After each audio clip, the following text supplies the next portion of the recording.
जब भी मकर राशि के जातकों को असहनीय पीड़ा, दुख, अपमान, गरीबी से गुजरना पड़ा है तो उनके मुंह पर केवल एक ही बात आती थी कि सारा दोष सन की साढ़े साती का है। सन की विदाई या साढ़े साती की विदाई जैसे ही होगी, हमारे दुख भी उसी अनुपात में विदा हो जाएंगे। लेकिन आप लोग ईमानदारी से कमेंट बॉक्स में लिखकर बताइएगा कि सन की विदाई तो हो गई, साढ़े साती की विदाई तो हो गई, शनि कुंभ राशि को छोड़कर मीन राशि में तो आ गए, साढ़े साती तो आपकी बीत गई, लेकिन क्या आपके दुख, गरीबी, पीड़ा, अपमान में भी कोई अंतर आया है? आप ईमानदारी से लिख करके बताइएगा। और वास्तव में अगर ये नहीं आया है तो क्यों नहीं आया है, हमको इस बात पर विचार करना चाहिए। तो साढ़े साती की विदाई हमारे लिए अमृत सिद्ध होगी कि जहर बनेगी, वास्तव में इसका विश्लेषण किया जाना चाहिए। आप ये मानिए कि अगर हमको अमृत चाहिए तो अमृत तो आप जानते हैं बहुत प्रयासों के बाद ही मिलता है, उसके लिए तो समुद्र मंथन करना पड़ता है, तब जाकर के अमृत की प्राप्ति हुई है, वो भी देवताओं को। तो हम तो देवता भी नहीं हैं। तो अगर हमको साढ़े साती को अपने लिए अमृत बनाना है कि साढ़े साती बीत गई है तो हमारा जीवन अमृत बन जाए, तो उसके लिए हमें भगीरथी प्रयास भी करने होंगे और समुद्र मंथन भी करना होगा। तो आखिरकार वह कौन सा भगीरथी प्रयास है, वह कौन सा समुद्र मंथन है जो हमको करना होगा ताकि हमारे लिए साढ़े साती अमृत बन जाए पूरी तरह से। तो इसके लिए एक बात को याद रखिएगा कि 7.5 साल का जो समय होता है वो बहुत लंबा समय होता है, और 7.5 साल में साढ़े साती आपको बहुत कुछ सिखा करके जाती है। तो जो कुछ भी साढ़े साती हमको सिखा गई है ना, यदि उसको हम अपने जीवन में इम्प्लीमेंट करेंगे, अपने जीवन में लागू करेंगे, तो याद रखिए हमको अमृत पाने में बिल्कुल देर नहीं लगेगी। और साढ़े साती की जो विदाई हो गई है 100% हमको अमृत मिलेगा। तो अब हमको साढ़े साती आखिरकार क्या सिखा करके गई है? तो सबसे पहली बात एक चीज याद रखिएगा, साढ़े साती ने आपको ये सिखाया है कि कौन अपना है और कौन पराया है। क्योंकि जब आदमी दुख और मुसीबत से चारों तरफ से घिर जाता है ना, तभी तो उसे पता चलता है कि कौन अपना है कौन पराया है। तो साढ़े साती ने तो आपको ये सिखा ही दिया है। तो चूंकि साढ़े साती ने आपको सिखा दिया है तो निश्चित तौर पर अब इसको इम्प्लीमेंट करिए। अब समझिए कि कौन अपना है कौन पराया है, गलती मत करिए। साढ़े साती के दौरान साढ़े साती ने आपको सिखाया कि धन ही सब कुछ है, बाप बड़ा ना भैया, सबसे बड़ा रुपया।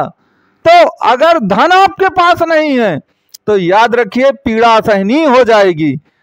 तो आखिरकार हमको वो सभी कदम उठाने हैं, सभी स्टेप लेने हैं कि साढ़े साती जैसी हमारी दुर्दशा ना होने पाए। इसके सिवा साढ़े साती ने हमको ये भी सिखाया है कुल मिला के कि हमको एक काम हमेशा करना है कि भाग्य के उसमें नहीं बैठे रहना है, हमको अपना कर्म जरूर करना है। साढ़े साती ने हमको ये भी बताया है कि साम दाम दंड भेद, चाहे जो नीति अपनानी पड़े उस नीति से हमें अपने काम को निकालना है।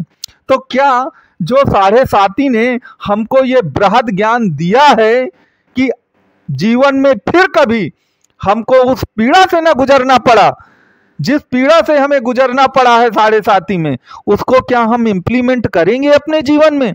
यदि हम इम्प्लीमेंट करेंगे तो याद रखिएगा निश्चित तौर पर साढ़े साती की विदाई आपके लिए अमृत सिद्ध होगी। क्योंकि एक बात याद रखिए कि जो शनिदेव हैं वह कुंभ राशि को छोड़ करके मीन राशि में चले गए हैं, और मकर राशि के जो भी जातक हैं उनके लिए मीन राशि 3rd भाव की राशि पड़ेगी मकर से।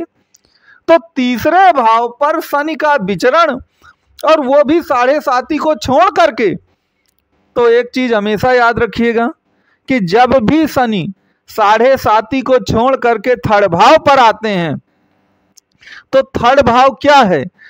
3rd भाव जीवन में उन सब वस्तुओं को प्राप्त करने की क्षमता प्राप्त कर लेना है जिसको आप इस जीवन में चाहते थे। क्योंकि 3rd भाव आपके पराक्रम का है, आपके साहस का है, आपके पुरुषार्थ का है, जहां पर शनिदेव उस समय विराजमान है। तो जिसके अंदर साहस है, जिसके अंदर पराक्रम है, जिसके अंदर पुरुषार्थ है, वो तो इस जीवन की कोई भी वस्तु उसके लिए दुर्लभ नहीं है। वो तो सब कुछ पा सकता है। तो सब कुछ पाने के स्थान पे शनिदेव आए हैं। लेकिन फिर वही बात आ जाती है कि सब कुछ पाने के स्थान पे शनिदेव आ गए हैं, तो आपको केवल इतना ही तो करना है कि जो कुछ भी शनि ने आपको सिखाया है, जो शनि की 7.5 में आपने जो ज्ञान प्राप्त किया है जीवन का, उसको महाराज कुछ तो आप इम्प्लीमेंट करिए। अगर आपने उसको इम्प्लीमेंट किया, अगर आपने उसको अपने जीवन में, व्यवहारिक जीवन में लागू किया, तो ये 7.5 के बाद आपका जीवन जो है ना अमृतमयी हो जाएगा। और अभी भी जो ये रोना रोया जा रहा है कि 7.5 तो बीत गई महाराज, लेकिन उसका प्रतिफल तो कुछ समझ में नहीं आ रहा है, तो उसका प्रतिफल इसीलिए समझ में नहीं आ रहा है। दूसरा एक कारण और है जिसके कारण वो प्रतिफल समझ में नहीं आ रहा। उसका कारण ये है कि हम लोग क्या करते हैं कि हम गोचर को इतना ज़्यादा महत्व देते हैं कि कौन ग्रह कहाँ पर चला गया गोचर में।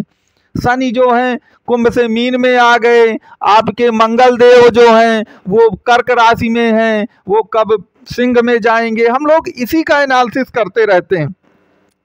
लेकिन हमको एक बात याद रखना चाहिए कि जो आपका जन्मांग है, जो आपकी मूल जन्म कुंडली है, अरे आप उसको भी तो देखिए कि शनिदेव कहाँ पर बैठे हैं आपकी जन्म कुंडली में। यदि शनिदेव आपकी जन्म कुंडली में अच्छे स्थानों में बैठे हैं या किसी भी स्थान पर बैठे हैं, आप उससे जोड़ करके गोचर को देखेंगे, निश्चित तौर पर आपको लाभ मिलेगा। जैसे मैं एक उदाहरण दूं कि मान लीजिए आपकी जन्म कुंडली में शनिदेव चतुर्थ भाव पर बैठे हैं, तो चतुर्थ भाव भूमि भवन वाहन के सुख का है। तो इस समय अगर आप भूमि भवन और वाहन से संबंधित कोई काम करेंगे तो आपका साहस, धैर्य, पराक्रम जो है वह बढ़ेगा और आप सब कुछ प्राप्त कर लेंगे। क्योंकि आज के जीवन में तो आप जानते हैं जिसके पास जितनी ज़्यादा भूमि है, जितनी ज़्यादा फ्लैट हैं, जितनी ज़्यादा बड़ी गाड़ियां हैं, वही तो बड़ा आदमी माना जाता है।